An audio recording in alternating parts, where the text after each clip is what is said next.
Assalamualaikum warahmatullahi wabarakatuh.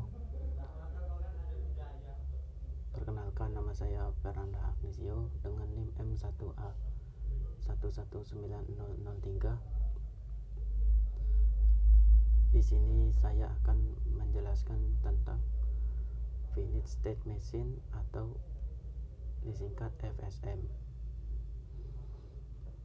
Finite State Machine atau FSM adalah sebuah metodologi perancangan sistem kontrol yang menggambarkan tingkah laku atau prinsip kerja sistem dengan menggunakan 3 hal berikut: state atau keadaan, event atau kejadian, dan action yaitu aksi. Pada satu saat dalam periode waktu yang cukup signifikan, sistem akan berada pada salah satu state yang aktif. Sistem dapat beralih atau bertransisi menuju state lain jika mendapatkan masukan atau event tertentu, baik yang berasal dari perangkat luar atau komponen dalam sistemnya itu sendiri. Transisi keadaan ini umumnya juga disertai oleh aksi yang dilakukan oleh sistem ketika menanggapi masukan yang terjadi. Aksi yang dilakukan tersebut dapat berupa aksi yang sederhana atau melibatkan rangkaian proses yang relatif kompleks. Berikut gambar dari Finite State Machine. Finite State Diagram terdiri dari 1. Lingkaran menyatakan state. Lingkaran diberi label sesuai dengan nama state tersebut. Adapun pembagian lingkaran adalah lingkaran bergaris tunggal berarti state sementara. Yang kedua, lingkaran bergaris ganda berarti state akhir. 2. Anak panah menyatakan transisi yang terjadi. Label di anak panah menyatakan simbol yang membuat transisi dari satu state ke state lain. 1. Anak panah diberi label start untuk menyatakan awal mula transisi dilakukan. Diagram tersebut memperlihatkan FSM dengan dua buah state S0 dan S1 dan dua buah input E1 dan E2 serta dua buah aksi A1 dan A2. Output yang berbeda seperti terlihat pada gambar. Ketika sistem mulai dihidupkan, sistem akan bertransisi menuju state 0. Pada keadaan ini, sistem akan menghasilkan action 2. Jika terjadi masukan event 2, sedangkan jika terjadi event 1, maka action 1 akan dieksekusi. Kemudian sistem selanjutnya bertransisi ke keadaan state 1 dan seterusnya. Secara formal, FSM dinyatakan oleh 5 tupel atau M sama dengan Q, sigma, delta, S, dan F, di mana Q sama dengan himpunan state atau kedudukan, sigma sama dengan himpunan simbol input atau masukan atau abjad, delta sama dengan fungsi transisi, S state awal atau kedudukan awal, SQ, F himpunan state akhir, FG. FSM terdiri dari dua jenis, yaitu FSM beroutput dan FSM tidak beroutput. FSM tidak beroutput digunakan untuk pengenalan bahasa dalam komputer.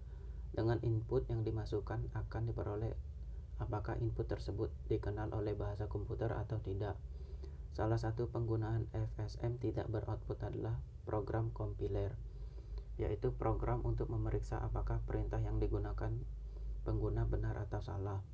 Semenjak untuk FSM beroutput digunakan untuk merancang mesin atau sistem. Ada dua metode utama untuk memperlakukan FSM untuk menghasilkan output, yaitu 1. Moore State Machine. Moore State Machine adalah tipe dari FSM di mana output dihasilkan dari state.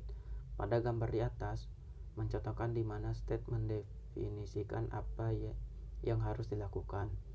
Keluaran pada Moore Machine diasosiasikan sebagai state. Dan pada penelitian ini, penulis menggunakan Moore Machine. Yang kedua, Mersey State Machine. Mersey State Machine berbeda dengan Moore Machine, di mana keluarannya merupakan hasil dari transisi antar state. Keluaran pada Mersey Machine diasosiasikan sebagai transisi. Kelebihan dan kekurangan FSM. Kelebihannya, yang pertama, satu, sederhana sehingga mudah diimplementasikan. Yang kedua, bisa diprediksi responnya. Yang ketiga, komputasi ringan. Yang keempat, relatif fleksibel. Yang kelima, merupakan metode AI lama yang bisa digunakan pada berbagai sistem. Dan yang terakhir, mudah ditransfer dari abstrak menuju kode program.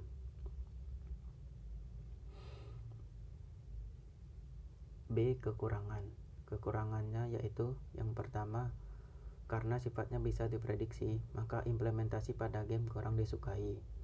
Yang kedua, implementasi pada sistem yang lebih besar lebih sulit karena pengaturan dan pemeliharaannya jadi kompleks.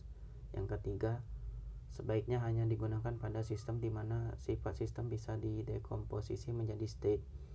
Yang keempat, kondisi untuk transisi state adalah tetap. Selanjutnya yaitu teknik pemodelan FSM. Finite State Machine bukanlah metode yang baru.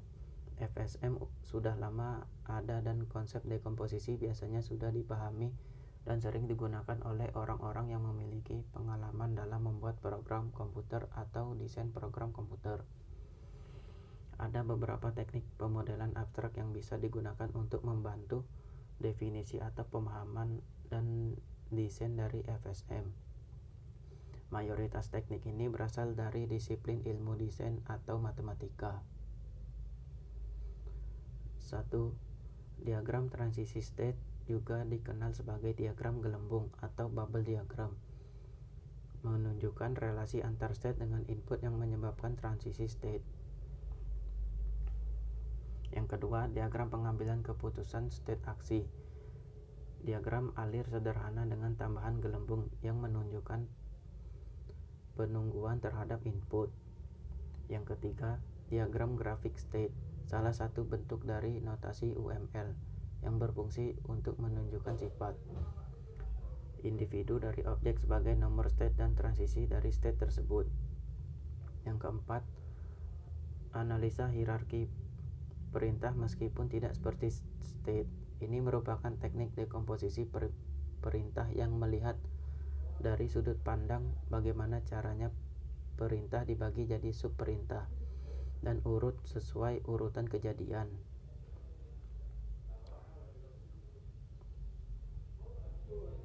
Bentuk implementasi.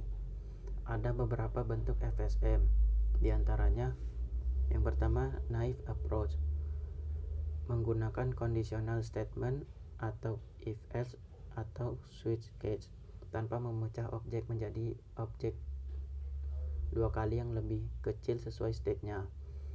Untuk agen yang cuma punya state yang sedikit, metode ini masih memungkinkan, tapi kalau sudah kompleks, penggunaan metode ini jelas tidak dianjurkan karena akan membentuk spaghetti kode dan monolithic conditional statement.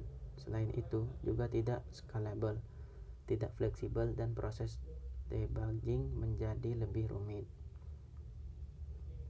Yang kedua, state transition table. Bentuk ini sudah mengimplementasikan state pattern dengan menempatkan transition logic di konteks. Bentuk ini juga sering disebut classic FSM. Yang ketiga, embedded rules. Bentuk ini adalah kebalikan dari bentuk classical approach yang berarti state transition didefinisikan di state itu sendiri. Dan sama dengan classical approach, bentuk ini juga menawarkan fleksibilitas dan skabilitas yang baik. Namun dengan efek samping agak sulit untuk di-maintain karena aturan dua kali transisi diletakkan di state. Sehingga ketika terjadi penambahan atau pengurangan state, maka harus dilakukan update juga terhadap state dua kali yang terkait. Ya, sekian penjelasan dari FSM.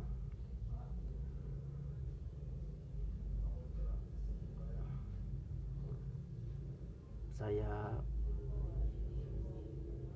mohon maaf apabila ada salah kata. Saya Fernanda Agnesio, terima kasih.